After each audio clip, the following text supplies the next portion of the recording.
social media hapa. Inangu ndine nhoroondo nawo baba iva. Vari pada first seat hapo. Apa pakangotengerwa mota sezvinonzi kutengerwa madomasi. Kanzi muri kuenda neiko kumafutisi. Kanzi handikuenda kumakombi. Hamuna mota? Handina mota. Kanzi handei. Kwazivai. Ndinofara mukoma JP makadini. Tinofara isuva Muparinga zviri sei? Aiwa tiri munyasha. Ndimi makaitirwa nyasha. Aiwa ndiye mwari. Ndiye mwari kuita kacho. Mota yakangouya semadomasi isu. Kutodzokera kumba wakuchaira. Aiwana kupi mota? Zvakambofamba sei ndimbotasa nhoroondo iyo inondakidze. Alright. Ndaiparidza pana first. So after preaching, pane murume akatikwazisa ndabva kwekwe ndaitirwa zvakanaka neshoko. Munogara kupi ndati Warren Park ndaigara Warren Park mazazansa. Muri kufamba sei kudzokera kumba? Ndati handienda pakopa kabana ndienda kumba zvanzi. Munhu wamwari. Shoko randitira zvakanaka mungadzokere nemakombi. Handi ndikutengerai mota.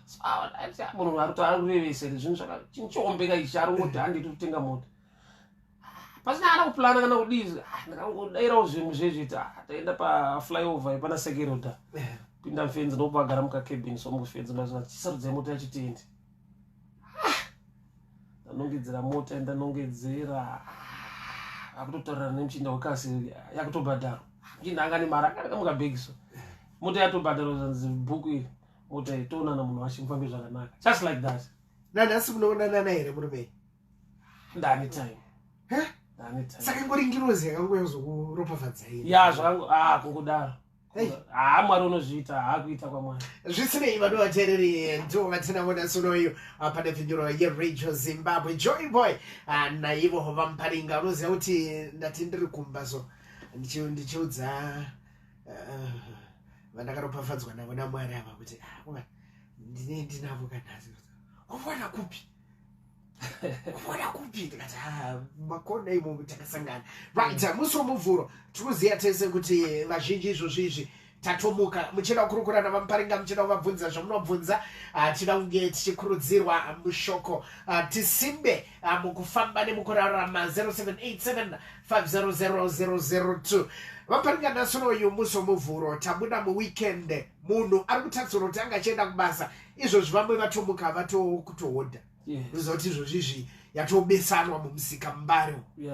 Kukwekwe, kuGweru, kuBulawayo, mumusika kuHighfield, Mutare.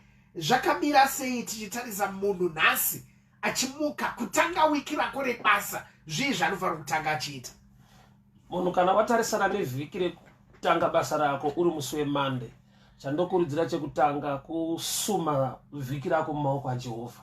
You start by praying. Unonyengetera Mwari nditungamirirei, Mwari ndigonesei, Mwari ndizvengesei.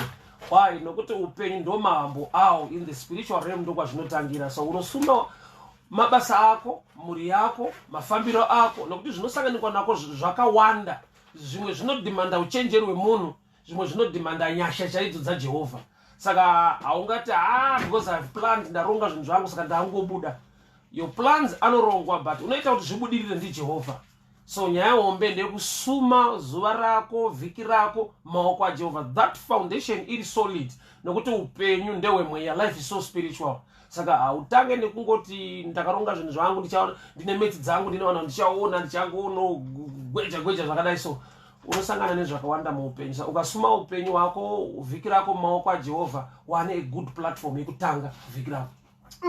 Lanzelela ke uthoke lapho into eqhathekileyo ke eyakuqala ukuthi ube umuntu ke othandazayo ubike ke akunkosi enkosini ubike ke kumdali ukuthi hayi lapho ngenza ukuthi ngibe ngisenza kanje asikabaripo bamwe basinganamathi shida abanisa futhi kapasi. Whatever belief munhu yainayo concerning upenyu wakhe.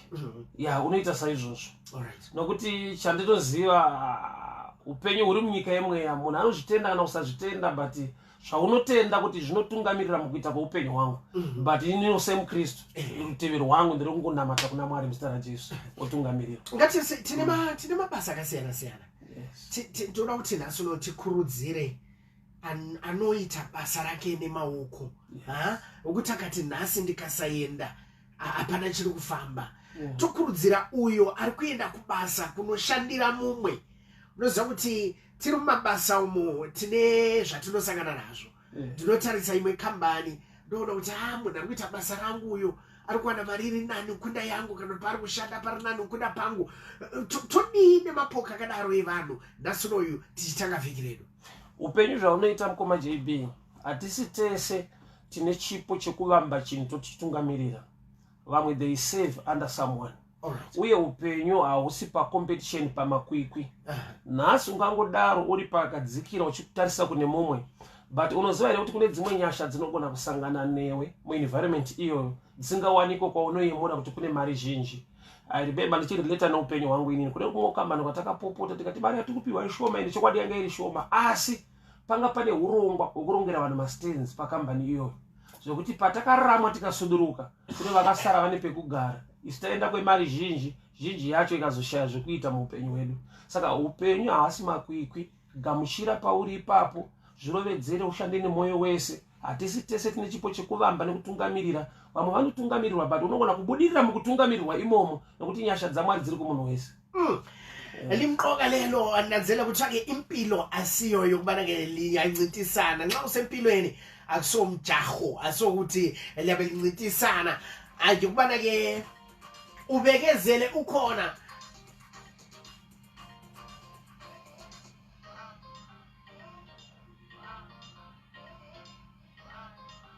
Anzi, thanks Joy Boy for bringing the preacher. I'm Paringa to the radio. I'm blessed.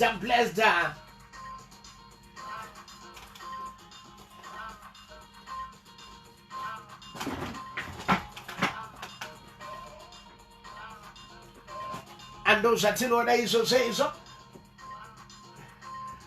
Joy Boy ndafara kwazvo ana mufundisi wamatiunzira nhasi. Amufundisi bakadini. Aiwa tinotenda Mwari tiri munyasha isu. At 17.5 minutes past 5 andidzonguma awanza panapa chekutanga kuna manta achechipiri akusapinda mucompetition ende nyaya dzemacompetition idzi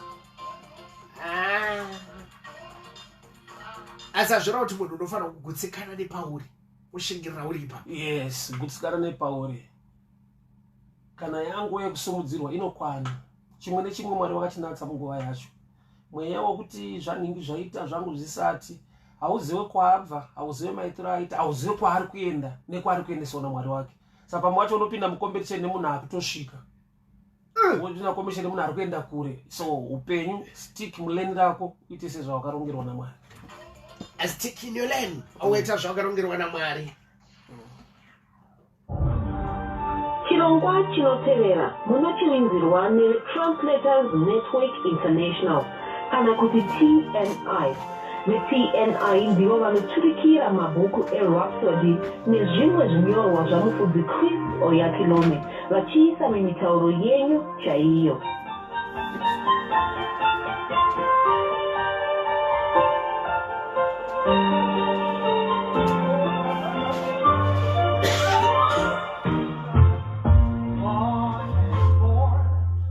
Nakanaka zita rangu ndinonzi Sister Martha Ruswa. Muchidzidzo chedu cheRhapsody chanhasi mufuro 3/10/2024 mufudzi Chris Oyakilome vanoti ukavaziva unotozovada chete.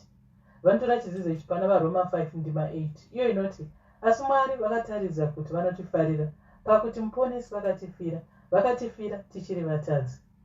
Chidzidzo chanhasi chinotidzidzisa pamusoro pekuti Mwari vanofarira vanhu, vanovafarira zvinoshamisa. Izvi ndizvo zvatinoona mundima iyo yatavhura nayo. Haleluya. Mamwe mashoko atinoona machirindi anoti tinoonawo izvi muna 2 Vakorinde 5:19 inoti kureva kuti Mwari vakanga vari muna muponesi vachidzosa vanhu kwavari vasingavaverengeri. Muponesi vanofarira vanhu, havana munhu wavanoverengera zvivi zvake. Izvi ndizvo zvatinodzidzisa vanhu, ndizvo zvatinoparidzira vanhu, asi kune vasingadi kunzwa izvi vanoti tiri kukurudzira vanhu kutadza, asi ichi hachisi chokwadi, nokuti munhu angafarirwa naMwari, izvozvo hazvimukurudziri kutadza.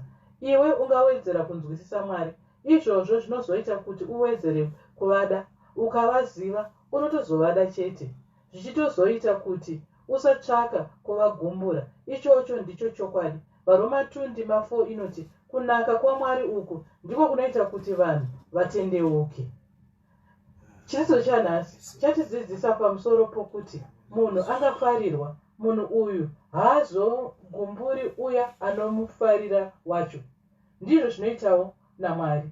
Ivo Mwari ava vanotifarira. Ndizvo zvavanotizivisa muna Jeremiah 31:3 inoti, ndakakuda norudo rusina magumo, ndosaka ini ndakaramba ndakangotendeuka kwauri.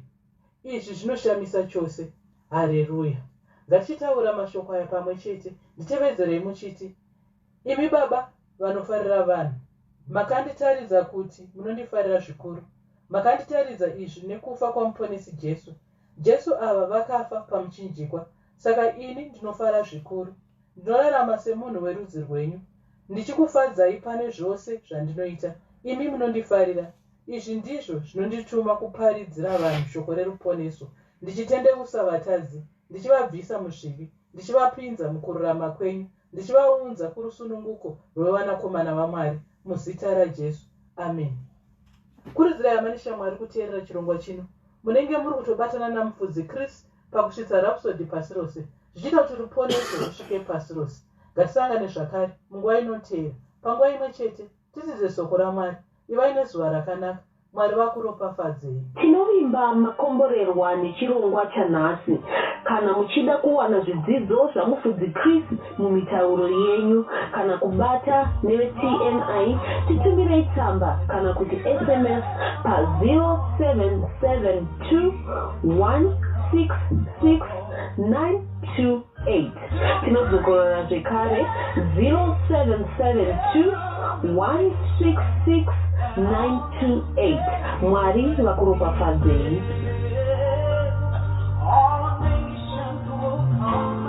And those drink from the fountain that will Kopakare nasi nemangwana tinovakanyika nezvirongwa zvatinopakura. Tinodada nemimanzi yezvizvarwa zveZimbabwe. Tinodada nemitauro yedu. Siyazikacha ngokudondoroza amasiro namulindwe. Zvatipo pakukwikwidzwa kwanatsigiro. Hazvisi zvemakwikwi nekuti tiri nhefenyuro yeZimbabwe. Radio Zimbabwe nhefenyuro yelani.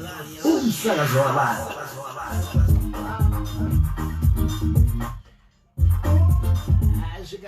Zvikanzi pano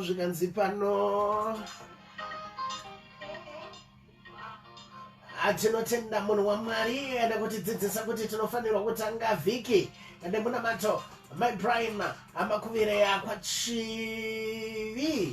akuchitova.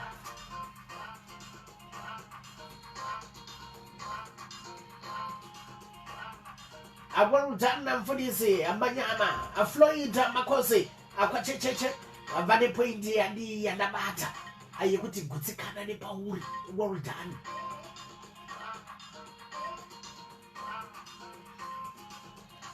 Anhasi maita chinhu chakanaka mushamarari asi ndinoboita zvinhu zvisina kunaka. Zvodetsa hanzi nasi maita chinhu chakanaka mushamarari munhu iyeyeka ndinoteverera mharidzo yake zvakanyanya naApostle TF. Hanzi ndo vamwe vanodiitira azvichiita Moses Ungwe akwane shuro waswera wamukasei nai Moses ade zvedu mberi. Ndinoziva kuti zviripo zvakauya makagukuchira nhasi kuti muropafadze mushandi. Yes. Tine mapoka mairi atinge tisaura nezvawaya kuti mumwe anenge achibata nemaoko ake ega mumwe achishanda pakambani. Right. Shoko raMwari rinototi kana uchishanda uri under somebody, do as if you are working unto the Lord. Kureva kuti kuva munhu akavimbika, munhu ari trustworthy. Munoziva kune zvinhu zvinouya muupenyu nekuvimbika. Kune zvinhu zvinobuildwa nekuti uri munhu ari kuita zvinhu achirevesa, achishanda nemazvo. Pane nguva yekutoti chinhu chinonzi promotion, kusimudzirwa, hachisi promotion naturally panyama bedzi. But Mwari vakaona kuvimbika nokutrastika kwemunhu spiritually kune promotion inoitika. Vanhu vazhinji tinotarisa promotion panyama kuti ndazoitwa manager, ndazosimudzirwa, ndazodii.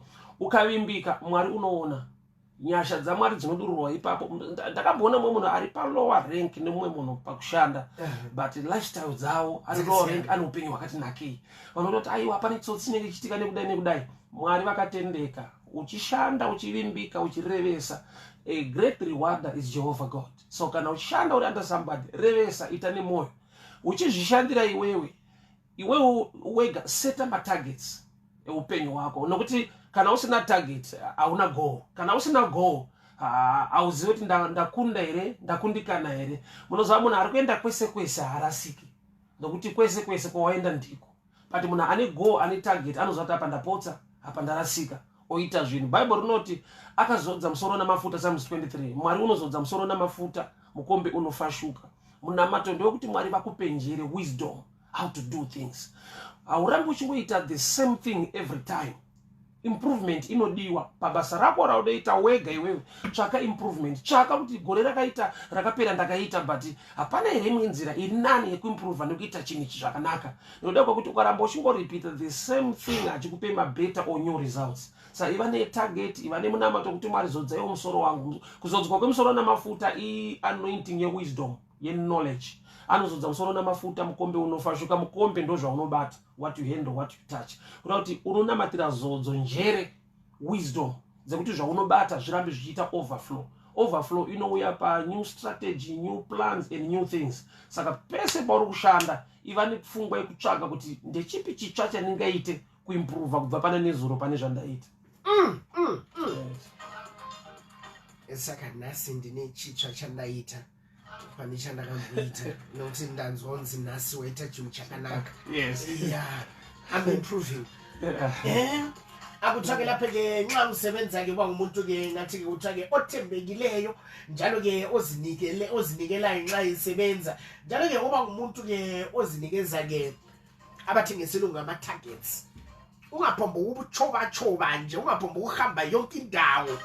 Ngomuntu ochobayo akalahleki ngoba akakwazi ukuthi uyangaphi.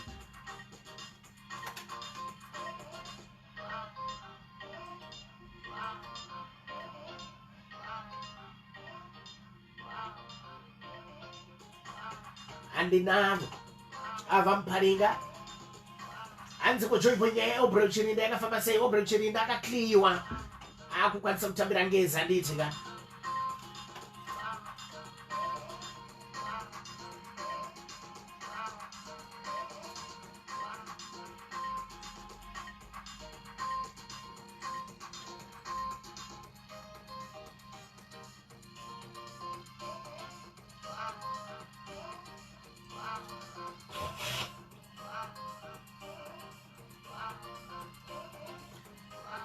Nasuno ndagona androngopiwa very good.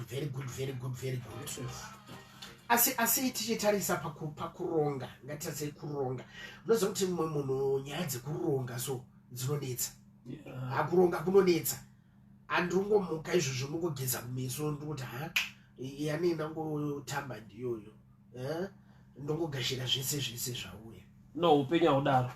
Haurongi in that way because kusaronga kutoronga kukundikana. Alright. Saka kurongwa wakanaka ndokuti you set a goal, you set a target. Mozamu upenyu kune vanhu vanoenda kunoshanda kuti vararame imwe class. Kugoita vanhu vanotoziva kuti ndiri kutorarama saka ndiri kushanda kuti ndiite zvimwe zvinhu. Alright. Maybe I'll repeat. Kune vanhu vanoshanda vachiti ndiri kushanda kuti ndirarame. Chokwadi ndechekuti wagara unotorarama saka uchitozoenda kunoshanda. Saka ukaziva kuti ndinorarama ndiri kushanda ndichishandirei ama goals ama targets. But ukango ndiri kushanda kuti ndirarame ndozvongoita every day zvemazuva ese zvaunongogara uchiita ndokutorarama because pfungwa yako iri kuti ndiri kurarama because ndiri kushanda. Gamba munhu asingashande anotorarama nyangwe kararamiro kakasiyana. But kana waakushanda uchiziva kuti ndiri kurarama kuti ndishande ndiri kumboshandirei, chii chandiri kuita, chii chandiri kuronga, pane zvandaimprova izvi, ndine zvandaronga izvi. Nokuda kwokuti ukasava nepfungwa idzodzo, especially your surrounding, the kind of people you are surrounded with, iva nevanhu vanokuinspire, vanhu vanokuchallenge, vanhu vanokudzawo zviri nani, vanhu vanodena chimwe chinhu mauri kuti chimbobuda so. Nokuti your surrounding sometimes zvakakukomberedza newe wakazviunganidzira vanhu vako. Kune vanhu vanokufarira nokuti uri kukundikana. but vanenge vakakupa zita rekukubiga so mudara hauna zvauri kuita zvinovanakidza nokuti normally ukaita zvinhu zvinobreaka the box ukabuda outside masystem evamwe vako havakufarire but you attract people vari muremu yawaenda vanokudza kuti ando zvakanaka ngatiite izvi nokuti mulife unoimprove kune vashamwari dzekukura nadzo neshamwari dzinoita kuti ukure. Two classes of people. Vekukura navo ndongoti tiri musociety tiringotamba tese chikweshe tiringokura tese tiringodii but kune vekuti watokura navo wakuda kukura mentally.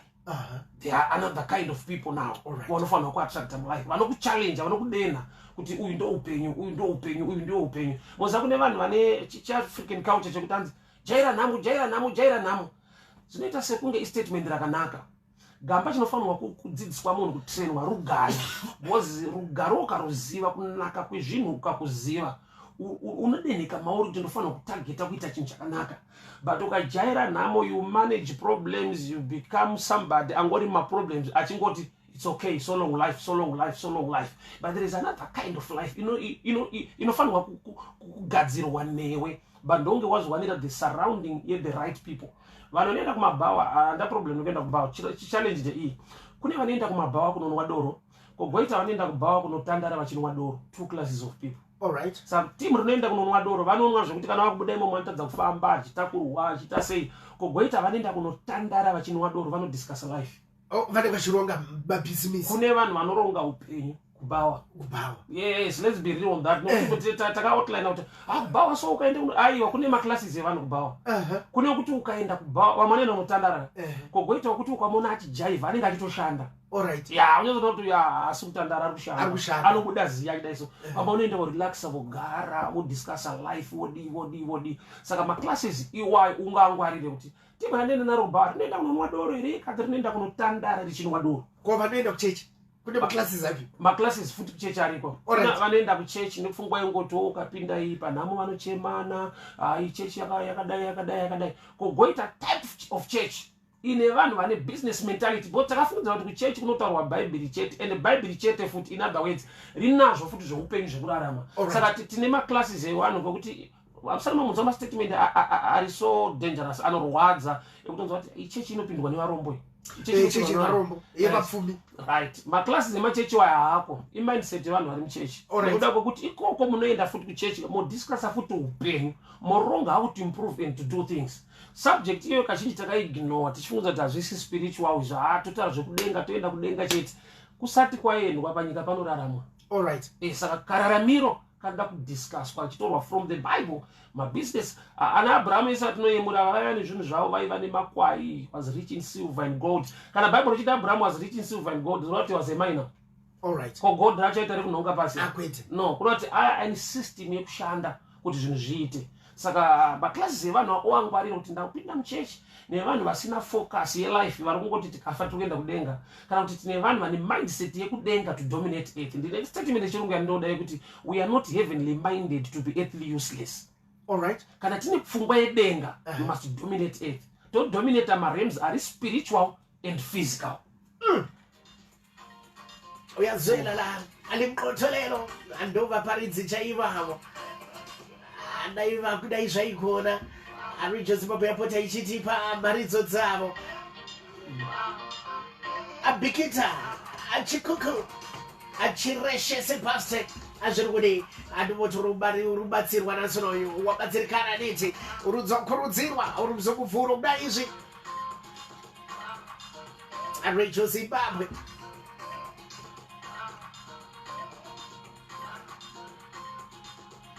no more white achikuya kuBeatrice zvikanzi maita basa ndinovatera baba iva vavo zvokuti dhu atendai andotenda DJ ane munhu waMwari ane soko rekuti kuvimbika. Amen.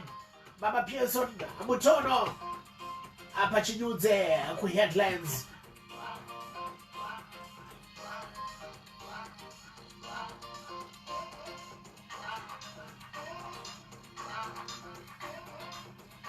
Amaita basa akunza oruponiso mumba menu ane munhu waMwari uyo. God bless amai munashe amamukasei kwamutare zvingunodini. paripo pamwe pekuti muyenzi akangouya sotozoti aiwa ndagashira aropafadzo andeniwo pane zvandabata ya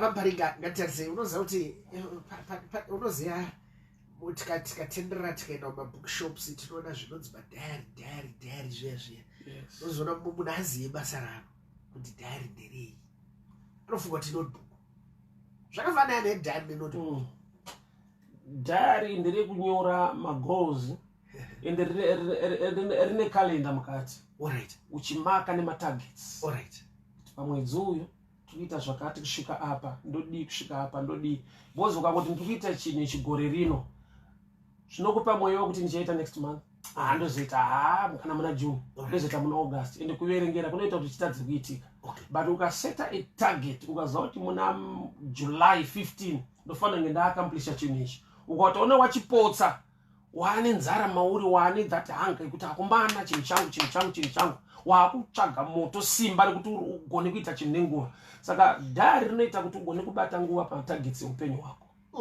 because nguva yakakosha muupenyu kune nguva yekuti chinhu kana ukazochiita but wachiita murong season achikupe maright results saka dhayari rine kalenda rekuti unonyora uchimaka nekudii nekuti time pachayo effect hombe pazvinhu zveupenyu.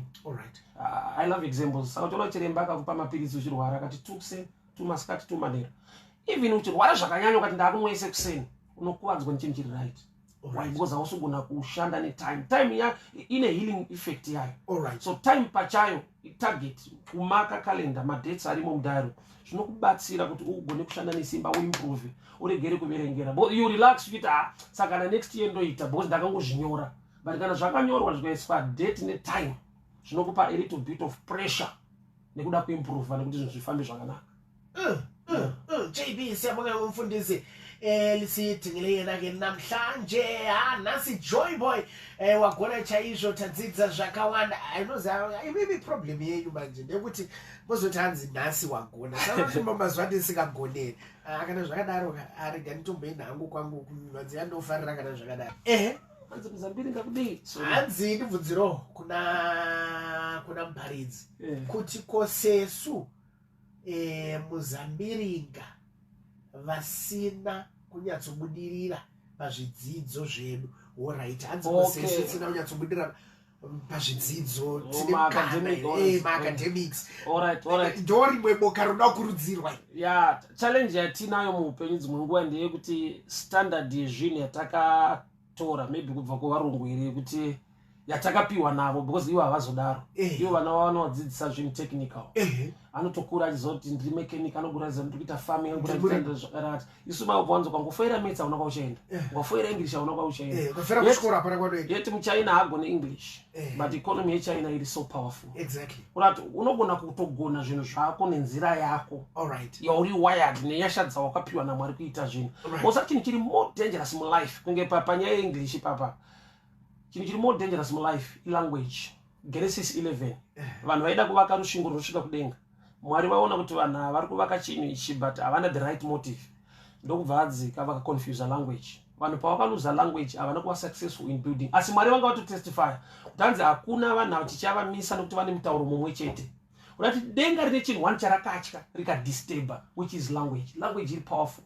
Saka munhu akati because handina kupasa English saka ndichaiteiwo muupenyu unoita neshona iyo unoita because English ingori language tisu takasarudza kudzidza mutauro wevanhu tikauti chidzidzo but hachisi chidzidzo mutauro saka ndinoti ivo havadi kudzidza shona because kwatiri vanoti mutauro wenyu kwavari hasisiri subject kwatiri isusu machitato chidzidzo saka takazvisa pakona tega but still we can still do things nemutauro wako unoita zvinhu metsi dzako idzodzo dzekuti logarithm hauidzive but ukazati $5 ne$5 ndikadai ndaita profit uri kutoshanda zvekuita iva nemindset yekuti zvinoita usava nepfungwa yekuti kana vakanditi handigone saka handina kwandoenda ndakakundikana zvakati handina kwandinoenda kune kunoendwa Mwari ndotsika yake kunosumudza marombe zvikanzi muri moyo mudzidzisi weupenyu haiwa tinotenda rega ndibva ndabvunza mubvunzo panapa wakakosha kwazvo Vamuparinga pane basa risina basa basa rese rine basa nekuti zvinonzi rimwe basa rina basa kwete harisi basa no basa rese rakakosha oziya ndinonzwa kukurudzirwa senguva inoi yangu yechando shora mukomana wechingoro izvozvizvi achipusha chingoro netswanda dzedze dzaanenge achitakurira madzimai mumwe izvozvizvi achimhanya nemabhanana mwachimhanya achigera musoro zvodzi harisi basa no kana chakanakira shoko raMwari unongoti ndinoropafadza kubata kwemaoko kuti wabata papi wabatei but as long uchibata chiropafadzwa Mwari unoisa ropafadzo powerful yaizvaneotamba kutsvake ubusisake loko kupanzvake izandla zakho njalo khethelekile ubanake ufundile awufundanga okuqondileyo nje kubana ubulokwenzayo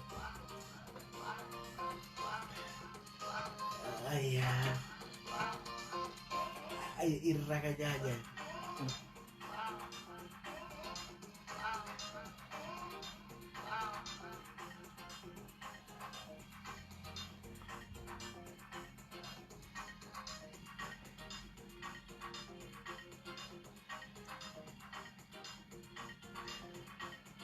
akune vaya vari kuti hazvisi kuita hazvisi kufamba hazvo zvakaoma hazvisi kufamba hazvisi kufamba right hazvisi kufamba mudare zviriko upenyu hune maseasons hune mwaka nenguva alright pane nguva yekuti hazvifambe pane nguva yekuti zvinofamba but mukusafamba kwazvo pfungwa yako yakamira sei neimwe nguva mafaro akamborota mombe dzakaonda dzichidya dzakakura. That was a picture in life yekuti kune season yekuti zvinhu zvinokura, season yekuti zvinhu zvinoita zvidiki, but pane nguva yekuti unogona kuwanirwa nyasha uri mombe yakaonda, wana advantage yekutogona kutomedza yakatokora yacho, which means mass seasons. Saka Joseph akazoita pano rakati aiwa inzara nerugare. Nguva yenzara iriko, rugare ruriko, but murugare waitei zvinozokusustain munzara, ndo pane nyaya. So munguva yasingafambe isaini kuti zvakambofamba, nokuti ukati hazvisi kufamba hazvina kutanga kusafamba uchiberekwa. Pane pazvakatomboti fambei apa hazvisi kunyatsoita akamba season ano nguva ino mwedzi inasi kufamba, pazvakafamba wakaitei ndo pane nyaya. Alright. Nokuti mukana wekuti zvimbofamba Mwari unoutendera. Season yekuti zvinombooma drought ririko, mozagore nyika ikaita drought nhasi, last year kwakusina drought, hapana nzara yatinochema nayo nokuti zvatakapreserva munzara must take us through mumaguta zvinoti take us through munzara. Saka season yekuti zvinhu hasi kuita mushe iriko, mindset yako mukusaita mushe kwazvo ndo pane nyaya. Saka izvozvizvi ari kuti hazvisi kufamba, ari kuramba kumuka, ngaamuke zvinofamba. Ngaamuke. Life inoda shungu, inoda kuzvirovedzera. Mukusafamba kwazvo chiregera kubva watorara kuti asaka hazvisi kufamba kana kuti vanhu vasoda kundibatsira, vanhu havasi kundiona. Iwe chimbozviona, iwe chimbova mubatsiri weupenyu hwako, improve zviudze kuti shamwari ndakumuka, hazvisi kufamba asi Mwari nditungamirire. Shungu dzako dzine nyaya mukusafamba kwezvinhu, mindset yako ine nyaya mukusafamba kwezvinhu. Vamwe vaunototi zviri kuvafambira iyo ndo vari kutofamba kuti zvifambe. Alright. Yes. Iwe woti hazvisi kufamba urara, but ukafamba unogona kutozvifambisa uriwe. Zvinhu zvaunoti pamwe nhinga achandiitira, unogona kutotraya kuitawo iwewo wacho. Zvakanaka kubatsira munhu ari kuita chinhu than kubatsira munhu akagara kuti ndichabatsirwa. Pane nguva mwaka wokuti zvinhu hasi kufamba, season idzodzo hadzijambike. Vese vanotarisira kuti ndofunga zvavo zviri right, vane maseasons ekuti zvesiri right, but havasarudze misodzi, havasarudze kuchema, vanosarudza kugara pasi woita think again. Saka ndoita sei re-strategize kutoti zvaoma, saka hapasisina ndakusiyana nazvo. Aiwa, nguva yekuti hazvifambe iriko, haisi nguva yekungochema chete. Alright, kuchema kuriko, it's real, mulife pane zvinochemedza, but wapukuta misodzi yako pane zvaunofanirwa kufunda. Sandizvo here zvakare zvimwe zvokuti vamwe vanenge vakakukomberedza nekuti atori pomwe hazvisi kufamba zvaaregedza izvi, ndakambozviedza zvikatadza izvi, ndingiona akazvitadza zvezvi, saka zvinakana dhiri tiraya zvimwe zvinhu. Vanhu vakakukomberedza, effect yavo yakamira sei pakadaro? Right, munoziva ukaita vanhu vanokuti nhinga akambozvitraya zvikaramba, vanokudiscourage, but truth life zvairi ndezvekudai so. Hakuna munhu akasikwa kuti akope mumwe munhu. We are not designed to copy, we are designed to learn. Alright. ukakopa auzive kuti yanga ari wired pakudii paaitry chinichi maybe chasiriwo chakewo futi but angotry zvisiri mufield yake. So vamwe vanhu vakakundikana nekuda kwezvimwe zvinhu zvavasingakuudze zvavaita behind zvakaita kuti vasakundikane. Mumwe icharacter yake business aiita but aiwanza madzimai but azouya chiti iyo ndazoita madzimai kachikadona chinichi anongoti azvibhadhare ngamba zvakabhadhara but kwaenda mari. So in life manje kune masecrets eupenyu ekuti pamwe pacho unongochingoti zvaunoona zviri open ndo zvinoitwa nemunhu. Vanhu avadaro, vanhu vakangwarisa kudarika ipapo. Zvaunoona zviri open even pabusiness achiita mastrategies aya kune zviri behind. Ende izvo zvaataura. Akutenda kukuru akuna vamparinga avabvuma kuti ndiveonawo vakapedzera kuya kuno karikarisa zvikafamba zvakanaka pandinodzoka musesvono nguva dzimwe chete ndinenge ndinavo chete nowati papapo tinenge tichibata zvedu tichigadziraka kuenda kudzisvondo.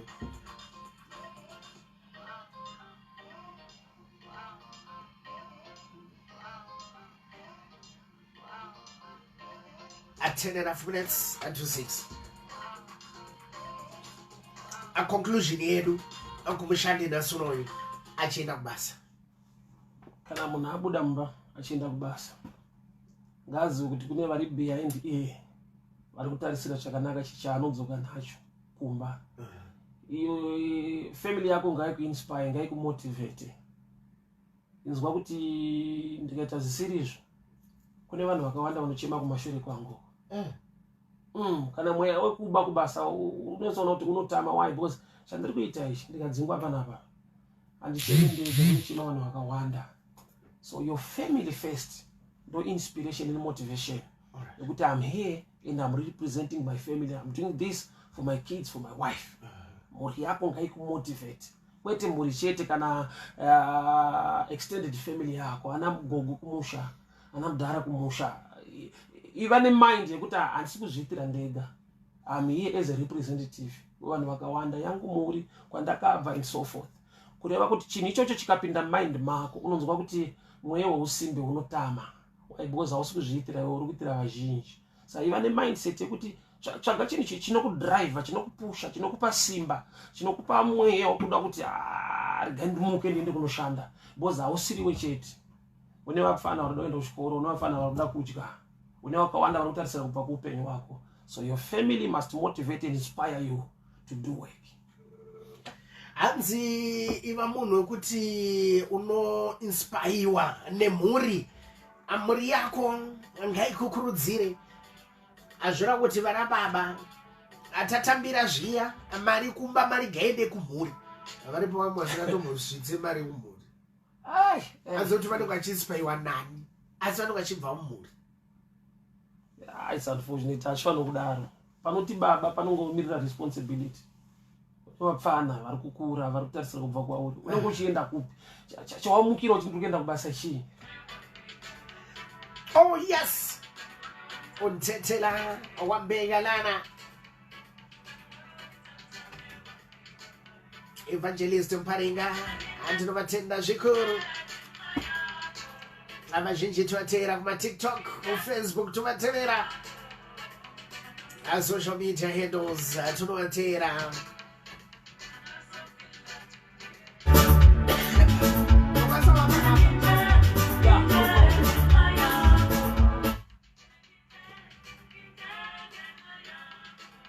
Vanobatika pa 0772 914 701. Angiyabonga mlaleli kwakuhle azobuya sithibane.